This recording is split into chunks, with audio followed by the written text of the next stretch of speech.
Alors aujourd'hui, on va s'intéresser à un sujet fascinant. Comment la Colombie est en train de complètement changer son image sur la scène mondiale.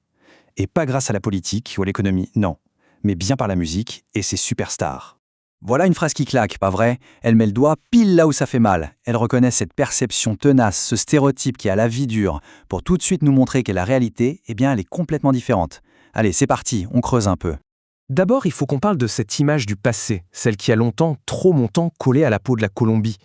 Pendant très très longtemps, il n'y avait qu'une seule histoire qui revenait sans cesse.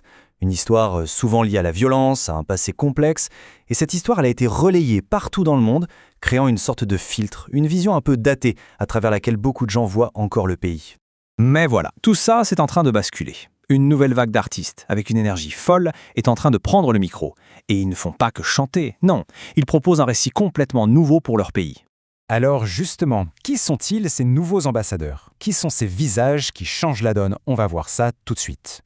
Et là, on voit bien la puissance de feu de cette scène musicale. On a Shakira, bon, c'est une légende, pas besoin de la présenter, sa carrière parle pour elle. À côté, J Balvin, lui, c'est le gars qui a explosé le reggaeton partout dans le monde, qui a collaboré avec tout le monde. Et puis on a la relève comme Ryan Castro, qui porte cette nouvelle vague urbaine. On a donc 3 générations, 3 styles, mais un impact qui est absolument mondial. Mais attention, leur impact va bien au-delà des classements musicaux. Analysons un peu ce que ça donne concrètement à l'échelle de la planète. Concrètement, qu'est-ce que ça veut dire? Eh bien d'abord, ils ont exporté la culture colombienne comme jamais auparavant. Ils ont pris la musique latine et paf, ils en ont fait un phénomène planétaire. Et derrière tout ça, il y a une chose qu'on oublie parfois. C'est du boulot, du talent à l'état pur et une discipline de malade. En fait, c'est simple. Ils ne font pas que des chansons. Chaque morceau, chaque clip, chaque tournée, c'est une pierre de plus pour bâtir une toute nouvelle réputation pour leur pays. Une réputation basée sur la créativité et le succès. Bon, alors concrètement, elle ressemble à quoi cette nouvelle Colombie qui nous montre? Le contraste est juste saisissant. D'un côté, on a les vieux clichés qui collent à la peau. La violence, l'image véhiculée par les médias, un passé lourd. Et de l'autre, ce qu'on voit aujourd'hui, une créativité qui explose, un succès qui ne se dément pas et une influence mondiale. C'est un vrai virage à 180 degrés. Et voilà, cette image résume tout. Ce n'est plus une histoire qu'on subit, c'est une histoire qu'ils écrivent eux-mêmes. Une histoire de réussite, de créativité et une histoire qui inspire bien au-delà de leurs frontières.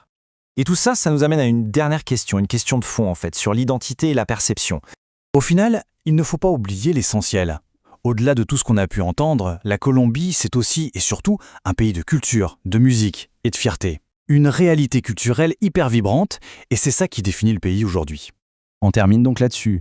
Et si au fond, la vraie image de la Colombie aujourd'hui, c'était eux, si le vrai visage du pays, on ne le trouvait plus dans les vieux reportages, mais tout simplement dans nos playlists? C'est une question qui laisse à réfléchir, non?